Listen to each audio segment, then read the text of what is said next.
বুনিয়াল ইসলামু আলা খামসিন বুনিয়াল ইসলামু আলা খামসিন আন তাশহাদা আল্লা ইলাহা ইল্লাল্লাহ। আল্লাহর পয়গম্বর বলেন ইসলামের ভিত্তি পাঁচটি জিনিস উপর করা হয়েছে। এক নম্বর হলো আন তাশহাদা আল্লা ইলাহা ইল্লাল্লাহ, এই কথার সাক্ষ্য প্রদান করা যে আল্লাহ ছাড়া আর কোনো মাবুদ নাই। দুই নম্বর হলো ইতাইস সালাত ওয়া ইকামিস সালাত ওয়া ইতাইজ যাকাত। মুসলমান ভাইরা আমার, আল্লাহর পয়গম্বর হাদিসটা বর্ণনা করতে গিয়ে একটু খেয়াল করে দেখেন। পয়গম্বর বলেন ইসলাম ধর্মের ভিত্তি পাঁচটি জিনিসের উপর করা হয়েছে। এক নম্বর হলো আল্লাহর একতা সাক্ষ্য দেওয়া, আল্লাহ ছাড়া কোনো মাবুদ নাই। আল্লাহর পয়গম্বর বিশ্বনবী রাহমাতাল লিল আলামিন ইচ্ছা করলে প্রথমে তিনি ঈমানের কথা আলোচনা করেছেন, ইচ্ছা করলে তিনি ঈমানের কথা আলোচনা করে হজের কথা আলোচনা করতে পারতেন, যাকাতের কথা আলোচনা করতে পারতেন। আরো কয়েকটা বিধান রয়েছে, অন্যান্য বিধানের কথা আলোচনা না করে আমার আপনার পয়গম্বর বলেন বুনিয়াল ইসলামু আলা খামসিন, ইসলাম ধর্মের ভিত্তি পাঁচটি জিনিস উপর করা হয়েছে। ইসলাম ধর্মের ভিত্তি পাঁচটি জিনিসের উপর করা হয়েছে। এক নম্বরে হলো আল্লাহর একতা সাক্ষ্য দেওয়া, আল্লাহ ছাড়া আর কোনো মাবুদ নাই। এরপরে পরেই বলেন ইকামিস সালাত, নামাজ প্রতিষ্ঠা করা। আরো বিধান আছে, রোজা আছে, হজ আছে, যাকাত আছে। ঈমানের পরে পরে ঈমান শব্দটা বলেই আল্লাহর পয়গম্বর নামাজের কথা আলোচনা করেছেন। মাসআলায় তো বিভিন্ন উলামায়ে কেরাম বলেই দিয়েছেন যে মুমিন এবং মুসলমান এবং কাফেরের মধ্যে পার্থক্য হলো কাফের নামাজ পড়ে না, মুমিন নামাজ আদায় করে। কিন্তু এই নামাজের গুরুত্ব আজকে আমাদের কাছে নাই। কিন্তু সাহাবায়ে কেরাম রাদিয়াল্লাহু তাআলা আজমাইন কত গুরুত্ব সহকারে নামাজ আদায় করেছেন। আম্বিয়া আলাইহিস সালাতু ওয়াস সালাম নামাজ আদায় করেছেন। আল্লাহর পয়গম্বর বিশ্বনবী রাহমাতাল লিল আলামিন হঠাৎ করে নামাজ আদায় আরম্ভ করেছেন। নামাজ পড়তে পড়তে আল্লাহর পয়গম্বরের পা ফুলিয়ে গেল। নামাজ আদায় করতে করতে আল্লাহর পয়গম্বরের পাটা ফুলিয়ে গেল। আল্লাহর পয়গম্বর বিশ্বনবী রাহমাতাল লিল আলামিন জি সাহাবায়ে কেরাম জিজ্ঞাসা করে বললেন আপনি এত নামাজ আদায় করবেন কেন? আপনাকে তো আল্লাহ রাব্বুল আলামিন ঘোষণা করে দিয়েছে আপনার জীবনের নবুয়তের পূর্বে যেই গুনাহ হয়েছে, নবুয়তের পূর্বে যেই গুনাহ হয়েছে, যা কিছু আছে আপনার জীবনের সব গুনাহ আল্লাহ রাব্বুল আলামিন ক্ষমা করে দিয়েছে। এরপরেও কেন আপনি নামাজ পড়তে পড়তে আপনি দেখা যায় পা মোবারক ফুলায় ফেলছেন? আল্লাহ পয়গম্বর বিশ্বনবী রাহমাতাল লিল আলামিন বলেন আফালা আকুনা আবদান শাকুরা। আল্লাহর পয়গম্বর বলেন ও আমার সাহাবীরা, আমার আল্লাহ যে আমার উপরে এত রহমত করেছেন, এত নিয়ামত আল্লাহ রাব্বুল আলামিন আমাকে দান করেছেন, আফালা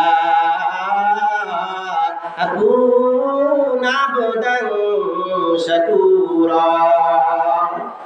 হে আমার সাহাবীরা, আমার আল্লাহ যে আমাকে আমার জীবনের সব ভুল ত্রুটি আল্লাহ আমাকে মাফ করে দিল, আমি কি শুকরগুজার বান্দাদের অন্তর্ভুক্ত হব না? আল্লাহ যে আমার মাফ করে দিয়েছেন, তাহলে আমি কি শুকরগুজার বান্দাদের অন্তর্ভুক্ত হব না?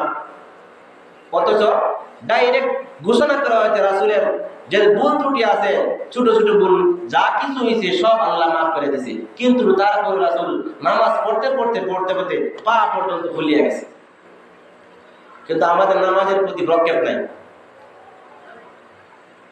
অথচ নামাজ যদি কেউ পড়ি তাহলে নামাজের ভিতরে দাঁড়াইয়া বিভিন্ন জিনিস মনে করতে থাকি, শয়তান আমাদেরকে মনে করাইয়া দেয়।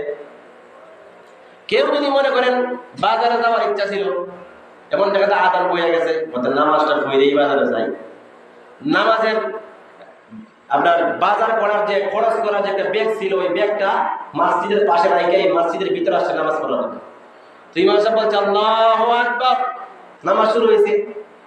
এখন ওই নামাজের ভিতরে দাঁড়াইয়া বাজারের লিস্টি বর্ণনা করতেছে, কিতা কিতা বয়ে দিছিল বাড়ি থেকে, তেল, সাবান, মরিচ, আদা, রসুন, পেঁয়াজ, একটা তো মন নাই কিন্তু জানো।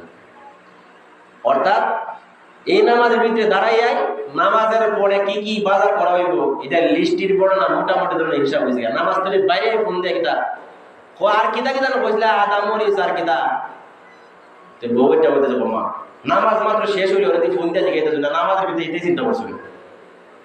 সত্যি কথা, ঠিক কথা বলছো। আমি আসলে নামাজের ভিতরে দাঁড়াইয়া মনে করছিলাম যে কি কি আমার জন্য বলছিলাম, আমার তো আর মনে নাই। তো এই জন্য মনের অজান্তে যদি কোনো জিনিস চলে আসে এটা তো ভিন্ন কথা, কিন্তু যদি আমরা জেনে শুনে এই সমস্ত কাজ পরিহার না করি তাহলে আমাদের নামাজের খুশু আর খুজু আসবে না, এই সমস্ত নামাজে আমাদের হিদায়ত আসবে না। দেখেন সাহাবায়ে কেরাম রাদিয়াল্লাহু তাআলা আজমাইন কেমন ত্যাগ স্বীকার করে নামাজ আদায় করেছেন। আল্লাহর পয়গম্বরের একজন সাহাবী হযরত আবু তালহা রাদিয়াল্লাহু তাআলা সহিহ তার কিতাব মুয়াত্তা মালিকের মধ্যে হাদিসটা আসছে যে সাহাবায়ে কেরামের নামাজের প্রতি কেমন ভালোবাসা, কেমন যত্ন তাদের নামাজের প্রতি ছিল, আর কেমন মনোযোগ তাদের নামাজের প্রতি ছিল। আর দুনিয়ার জিনিসের সম্পদের মায়ার মহব্বত বেশি ছিল নাকি আখিরাতের নামাজ, আখিরাতের ফিকির তাদের অন্তরে বেশি ছিল, এই মুয়াত্তা মালিকের হাদিসের মাধ্যমে আপনারা বুঝতে পারবেন। সহিহ তার কিতাব মুয়াত্তা মালিকের মধ্যে একটা হাদিস আসছে, আল্লাহর পয়গম্বর সাহাবী হযরত আবু তালহা রাদিয়াল্লাহু আনহু আযান হয়ে গেল। আযান হয়ে যাওয়ার পরে বিশাল বাগানের মালিক আবু তালহা রাদিয়াল্লাহু আনহু মনে মনে চিন্তা করলেন, আযান দেওয়া হয়ে গেছে, নামাজের দেরি করার প্রয়োজন নাই, বাগানের ভিতরে বসে নামাজ পড়ার জন্য প্রস্তুতি গ্রহণ করলেন। বিশাল বাগান, অনেক বড় বাগান, বাগানের মধ্যে এই পরিমাণ ঘাস, গাছের কারণে মানুষ পর্যন্ত দেখা যায় না। আল্লাহর পয়গম্বর সাহাবী হযরত তালহা রাদিয়াল্লাহু আনহু নামাজের ভিতরে দাঁড়ায় গেলেন। নামাজের ভিতরে দাঁড়ায় যাওয়ার পরে এমনিতেই প্রথম রাকাতের মধ্যে একটা সূরা তেলাওয়াত করলেন। মাত্র এক রাকাত নামাজ তিনি আদায় করেছেন। এক রাকাত নামাজ আদায় কইরা দুই নম্বর রাকাতের জন্য যখন দাঁড়াইলেন, এমনি তাকায় দেখেন একটা পাখির বাচ্চা কা কা কা করে কাঁদতেছে, কিন্তু গাছপালা বেশি হওয়ার কারণে এই পাখির বাচ্চাটা কোনো পথ পায় না, পথ না পেরে কা কা করে কাঁদতেছে। আল্লাহর পয়গম্বর সাহাবী দুই নম্বর রাকাতের মধ্যে নামাজ আদায় করে,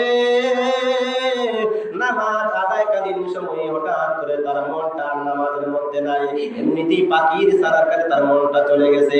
হঠাৎ করে তার মধ্যে চেঞ্জ আসলো, আমি তো নামাজের মধ্যে ছিলাম, প্রথম রাকাতের মধ্যে কোন সূরা তেলাওয়াত করলাম এটা তো আমার মনে নাই, এখন কোন সূরা তেলাওয়াত করব এটাই তো আমার স্মরণ আসতেছে না। আল্লাহর পয়গম্বর সাহাবী পরীক্ষার সম্মুখীন হয়ে গেলেন, নামাজের মধ্যে কতটুকু যত্নবান ছিলেন। এখন দেখা যায় প্রথম রাকাতের মধ্যে কোন সূরা তেলাওয়াত করেছেন, দ্বিতীয় রাকাতের মধ্যে কোন সূরা তেলাওয়াত করবেন, কারণ কোন সূরার পরে কোন সূরা এটা তো নামাজের তারতিব, এটা তো রক্ষা করা জরুরি, এটা তো ওয়াজিব। আল্লাহর পয়গম্বর সাহাবী হযরত তালহা রাদিয়াল্লাহু তাআলা অনুসন্ধান করে মনে করতে পারে না প্রথম রাকাতের মধ্যে কোন সূরা তেলাওয়াত করলো, দুই নম্বর রাকাতের মধ্যে নাকি তিন নম্বর রাকাতের মধ্যে আছে এটাও তার মনে নাই। এই কারণে আল্লাহর পয়গম্বর সাহাবী হযরত তালহা রাদিয়াল্লাহু আনহু মনের প্রবল সন্দেহের মাধ্যমে নামাজ আদায় শেষ করলেন। নামাজ যখন আদায় করা শেষ হয়ে গেছে, এমনিতে আল্লাহর পয়গম্বরের দরবারে গিয়ে বললেন, ইয়া রাসূলুল্লাহ, ইয়া হাবিবাল্লাহ, ও ও আল্লাহর পয়গম্বর বাগানের ভিতরে নামাজ আদায় করতেছিলাম, নামাজ আদায় করাকালীন সময়ে প্রথম রাকাতের মধ্যে কোন সূরা তেলাওয়াত করলাম, 2 নম্বর রাকাতের মধ্যে গিয়া আমি আমার আর মনে নাই একটা পাখির ছানা হঠাৎ করে কাকা করে কাঁদতেছে, ওই পাখির ছানার কাছে আমার মনটা চলে যায়। এখন প্রথম রাকাতের মধ্যে কোন সূরা তেলাওয়াত করেছিলাম এটা তো আমার মনে নাই, 2 নম্বর রাকাতের মধ্যে কোন সূরা তেলাওয়াত করব এটা আমার মনে নাই। ও আল্লাহর পয়গম্বর আপনি বলে দিন এখন কি করা যায়। আল্লাহ রাব্বুল আলামিন নামাজের মাধ্যমে আমাকে পরীক্ষা করেছেন, নামাজের দাম বেশি নাকি আমার বাগানের দাম বেশি। ও আল্লাহর পয়গম্বর আপনি সাক্ষী থাকুন, যেই সম্পদের কারণে আখিরাতের প্রধান কারণ নামাজের মধ্যে ঘাটতি আসি, এই পুরা বাগানটা আমি আল্লাহর রাস্তায় সদকা করে দিলাম। কোন প্রথম রাকাতের মধ্যে যেই সূরা তেলাওয়াত করেছিলাম, দ্বিতীয় রাকাতের মধ্যে কোন সূরা তেলাওয়াত করব এটা আমার স্মরণ নাই। এখন এই যে একটা ভুল করলাম নামাজের মধ্যে, এই ভুলের কারণে আল্লাহর কাছে মাফ চাইলে তো হইতো, কিন্তু মনে মনে চিন্তা করলেন এত বড় গুরুত্বপূর্ণ নামাজ, এই নামাজের মধ্যে প্রথম রাকাতের মধ্যে কি তেলাওয়াত করলাম এটা আমার স্মরণ নাই। বাগানের কারণে এই নামাজের কাফারা, এই ভুলের কাফারা হিসাবে, এই নামাজের দাম হিসাবে আমি আল্লাহর কাছে কিয়ামতের দিন কি জবাব দেব? বাগানের দাম বেশি নাকি আমার নামাজের দাম বেশি? এই মুহূর্তে আল্লাহর পয়গম্বর আপনি সাক্ষী থাকুন, আমার এই বিশাল বাগান, যেই বাগানের এই পরিমাণ গাছ ছিল, যে গাছের কারণে মানুষের চেহারা পর্যন্ত দেখা যায় না, আমি এই বাগানটা আল্লাহর রাস্তায় সদকা করে দিলাম নামাজের কাফারা হিসেবে। এক মাত্র কতটুকু ভুল কারণে ভুল করছেন, প্রথম রাকাতের মধ্যে কোন সূরা তেলাওয়াত করছেন, দ্বিতীয় রাকাতের মধ্যে কোন সূরা তেলাওয়াত করবেন এটা স্মরণ নাই। দেখবেন অনেক সময় আমাদের এরকম হয়, প্রথম যদি 4 রাকাত সুন্নাত পড়েন তাহলে তো তারতিব রক্ষা করতে হবে। প্রথম রাকাতে আমি যদি সূরা ফিল তেলাওয়াত করি তাহলে দ্বিতীয় রাকাতে আমাকে কুরাইশ তেলাওয়াত করতে হবে। কুরাইশ তেলাওয়াত করলে পরে যদি তৃতীয় রাকাতে আমি তো আবার আরেকটি সূরা এর পরে পড়তে হইব, যাতে করে তারতিব ধারাবাহিকতা ঠিক থাকে। কিন্তু মাঝে মধ্যে এরকম হয় প্রথম রাকাতের মধ্যে কোন সূরা তেলাওয়াত করতে তৃতীয় রাকাতে কি আর মনে নাই, এটা হলো নামাজের খুশুখুশু নষ্ট করার একটা লক্ষণ। এই জন্য নামাজ পড়তে হলে নামাজের গুরুত্ব বাড়াই দিতে হবে। নামাজের গুরুত্ব যদি আমাদের কাছে না থাকে তাহলে এই নামাজের মাধ্যমে আমাদের পরিপূর্ণ হেদায়েত আসবে না। নামাজ মন লাগাইয়া মনোযোগ সহকারে শয়তান আমাদেরকে মনে করাইয়া দিবি।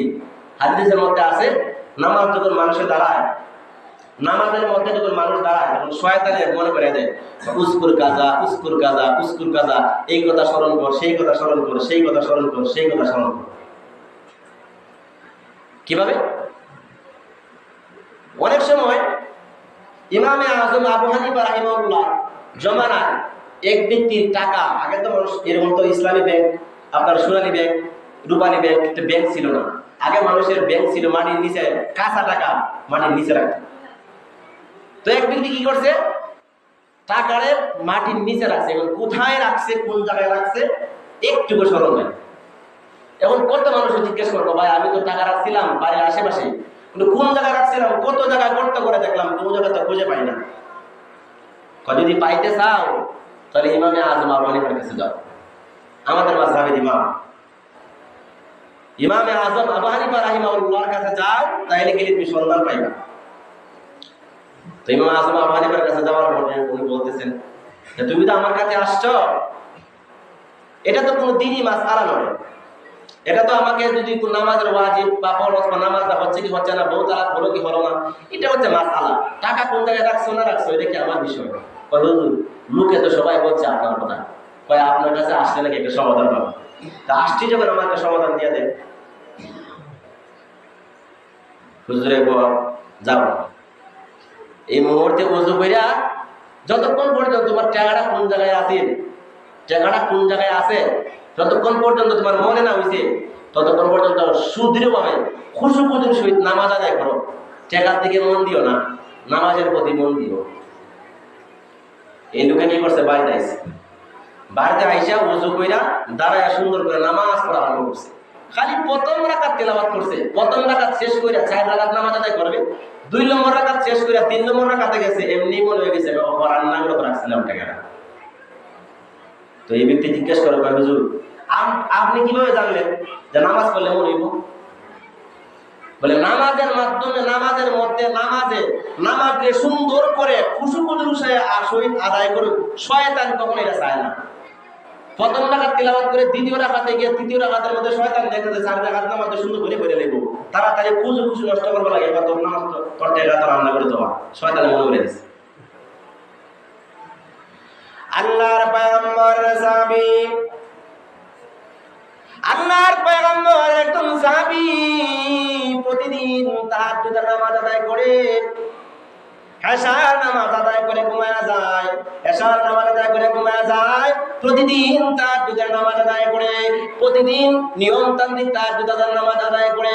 এমনিতে হঠাৎ করে একদিন আল্লাহর পয়গম্বরের সাহাবী এশার নামাজ আদায় কইরা তাহাজ্জুদের নামাজের জন্য উঠবে, এখন দেখা যায় ঘুম আলাগে গেছে ভালো কইরা, প্রতিদিনই তাহাজ্জুদের নামাজ আদায় করে। এই সাহাবীর নাম হচ্ছে হযরত মুআবিয়া রাদিয়াল্লাহু আনহু। এই মুআবিয়া রাদিয়াল্লাহু আনহু প্রতিদিন তাহাজ্জুদের নামাজ আদায় করে। এখন তাহাজ্জুদের নামাজ আদায় করবে একদিন, এখন এই দিন দেখা যায় ঘুম ভাঙছে না। আল্লাহর পয়গম্বরের সাহাবী আশ্চর্য হয়ে গেলেন, উঠা দেখে তাহাজ্জুদ তো চলে গেছে, ফজর আদায় করে গেছে, তাহাজ্জুদ মিস হয়ে গেছে।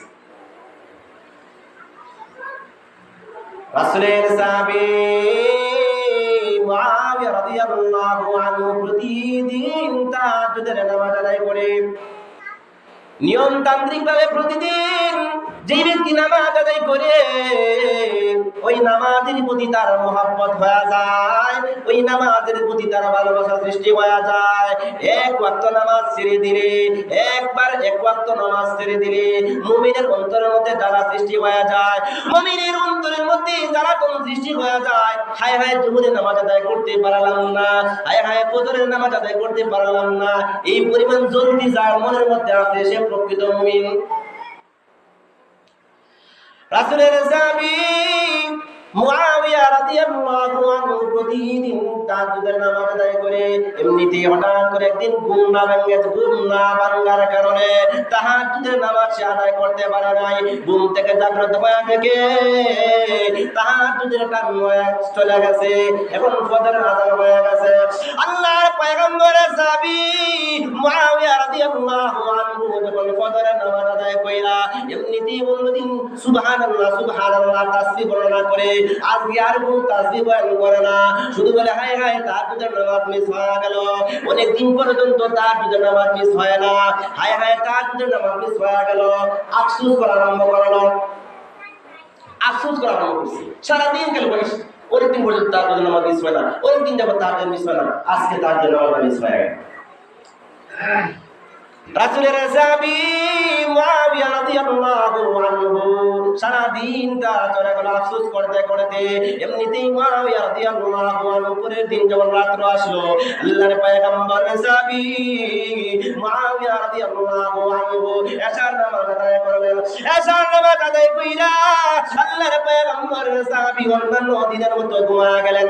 এমনিতে হঠাৎ করে আল্লাহর পয়গম্বরের সাহাবী ঘুমের মধ্যে আছেন, এমনিতে একজন ব্যক্তি একজন মুরব্বী ব্যক্তি আয়েশা কয়েন, ও মুআবিয়া তাহাজ্জুদের নামাজের সময় হয়ে গেছে, ও মুআবিয়া তাহাজ্জুদের নামাজ সময় হয়ে গেছে, তাহাজ্জুদের নামাজ আদায় করো।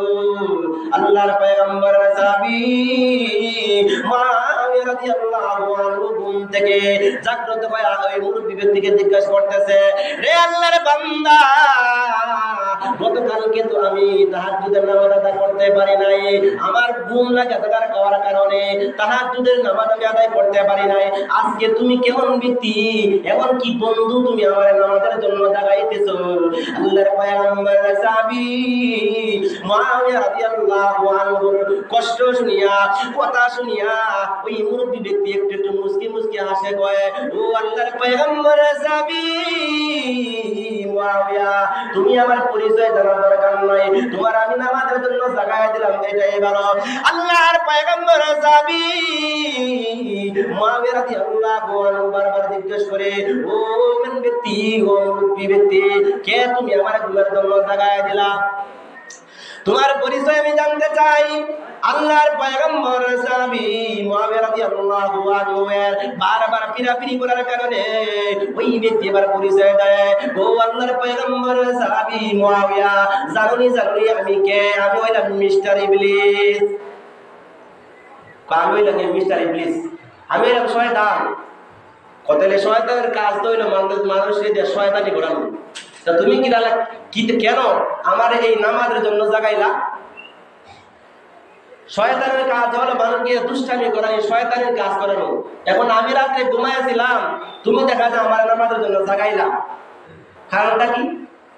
শয়তানের কাজ তো মানুষকে নামাজের দিকে ডাকা না, নামাজ থেকে বাধা প্রদান করা, নামাজের সময় হলে পরে অজুহাত দেখাইয়া নামাজ থেকে বাই কইরা, মসজিদ থেকে বাই কইরা দূরে নিয়ে যাওয়া।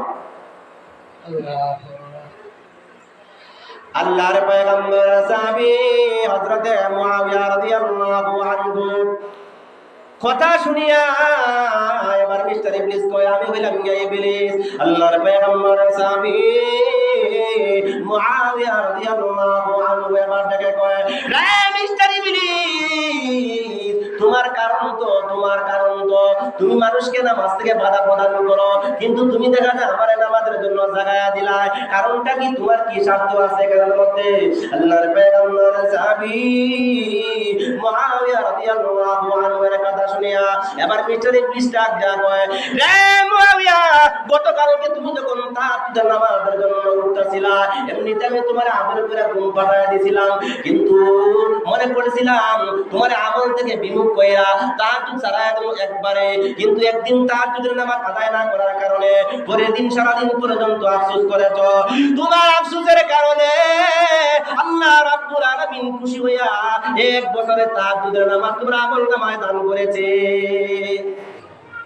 এমনিতেই যদি তুমি আজকেও যদি তাহাজ্জুদের নামাজ না আদায় করতে পারো, গুনাহ হিসাবে আর 1 বছরের তাহাজ্জুদের নামাজ পাওয়া যাইবা। এই কারণে আমি চাই না যে তোমার আমল নামার মধ্যে 1 বছরের তাহাজ্জুদের নামাজ আসো, এই কারণে আমার স্বার্থের কারণে তোমার আমি জাগায়া দিলাম। আমি তোমার জাগাইছি কোন কারণে? যে 1 বছরের তাহাজ্জুদের নামাজের আমল নামায় তোমার আমল নামা আসলো শুধু 1 রাত নামাজ না আদায় না করার কারণে। এবং যদি আজকেও যদি নামাজ যদি আজকে যদি তুমি তাহাজ্জুদের নামাজ আদায় না করতে পারো, তাহলে আজকেও তো তোমার আমলনামে আসবে আর তুমি জান্নাতবাসী হয়ে যাবা। আমি শয়তান কখনো চাই না মুমিন মুসলমানরা জান্নাতে যাক, আমি চাই সবাই জাহান্নামে যাক। এজন্য আমি তোমার দেখাই দিলাম। তো নামাজ এটা বড় আহাম ইবাদত, নামাজের গুরুত্ব পরিসীম। নামাজের যদি আমরা ফজিলত না বুঝি, নামাজকে যদি অবহেলা করে চলি, তাহলে অত্যন্ত একটা স্পর্শকাতর বিষয়। এক ব্যক্তি নামাজ তো আদায় করে না, তো নামাজ কোন সময় মসজিদে জীবনও আসে না, জীবনও মসজিদে আসে না। তো একদিন তার গরু হঠাৎ করে সুইটা চলে আসছে মসজিদের ভিতরে, বড় মসজিদের ভিতরে গরু দুইটা চলে আসছে। আর মানুষ এই জায়গার মধ্যে বসা ছিল, নামাজ টামাজ পড়তেছে। কয় ব্যক্তি, তোমার গরু মসজিদের মধ্যে আইছে, তুমি দেখো না গরুকে আটকে রাখতে পারো না? তো ওই ব্যক্তি কি করছে, কয় আমি এতদিন পর্যন্ত মনে করছিলাম মানুষ নামাজ পড়ে মনে কিছু বুঝ শক্তি আছে, যারা নামাজ রোজা পড়ে এরা মনে করে কিছু বুঝ শক্তি আছে। এখন দেখি তোমরা নামাজ পড়ে তোমরা কোনো বুঝ শক্তি নাই। আরে গরু কি বুঝে মসজিদ কোনটা আর মন্দির কোনটা, আওয়ার কোনটা বাওয়ার কোনটা? গরু চিনে, মানছে চিনে, মানছে।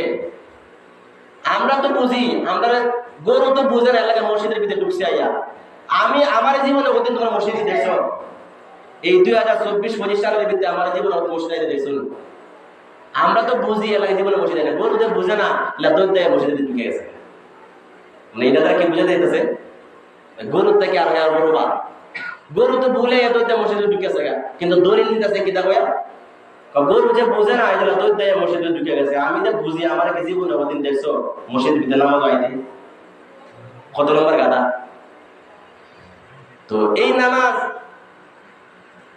যদি আমরা না পড়ি, নামাজ পড়লে আল্লাহ রাসূল বলেন সাল্লু কামা রাআইতুমুনি উসাল্লি, তোমরা নামাজ আদায় করো যেভাবে তোমরা আমাকে নামাজ আদায় করতে দেখেছো। কিন্তু আজকাল আমরা কি করি, নামাজ আদায় করি, নামাজের ভিতরের মধ্যে থেকে এই জিনিস মনে করি, সেই জিনিস মনে করি, আর শয়তানে কি করে আমাদেরকে উল্কি দেয়া দেয়, মানে কিভাবে নামাজটা পাসাদ করা যায়, নামাজটা কিভাবে নষ্ট করা যায়, এই দিকে শয়তানের খেয়াল সবসময় থাকে, যাতে করে মানুষ কোনো সময় নামাজ, যে ব্যক্তি সবসময় নামাজের মধ্যে থাকে, আল্লাহ তাআলা কোন না কোন মাধ্যমে তার ঈমানের হেফাজত করবেই, করেই। নামাজের মাধ্যমে রিজিকের ফয়সালা হয়, নামাজের মাধ্যমে হায়াতের মধ্যে বরকত হয়, নামাজের মাধ্যমে আওলাদ চাওয়া হয়, নামাজের মাধ্যমে সবকিছুর ফয়সালা আসে। এখন এই নামাজটা যদি কেউ বাদ দেওয়ানে যায়, তাহলে সবটাই তার বাদ দেওয়া যায়। কারণ রাসূল হাদিসের মধ্যে আলোচনা করছে, পদে বলছে আনতাশহাদা আল্লাহ ইলাহা ইল্লাল্লাহ, যে পাঁচটা জিনিসের মাধ্যমে, পাঁচ চিজে মুসলমান হয়, পাঁচটা জিনিসের মাধ্যমে মানুষ মুসলমান হয়। এর মধ্যে একটা হলো গিয়া কালিমা, যে আল্লাহ ছাড়া কোনো মাবুদ নাই। এরপরে আল্লাহ রাসূল বলতেছেন ইকামিস সালাহ, দুই নম্বরে বলতেছেন নামাজ প্রতিষ্ঠা করা। তো আমরা বিভিন্ন বিষয় নিয়ে কেউ কেউ আমরা মূর্খ মানুষ, এটা বেশি বুঝি না, আল্লাহকে আমরা এটা জিজ্ঞাসা। মূর্খ মানুষের বুঝো না, নামাজের মাসালাটি জানতে চাও না, মনটা চায় না, কিন্তু দলিলের দাগ নম্বর কত, কোন কাগজের কত, এরা কোন মৌজা, এরা কত শতাংশ, কত শতাংশ কোন মৌজা, এরপরে তার মধ্যে কত পয়েন্ট বেশি আর কত পয়েন্ট কম, এত কঠিন কঠিন হিসাব এটি বুঝে আসে। কিন্তু নামাজের বেলায় কয়টা আমরা মূর্খ মানুষ বুঝি না।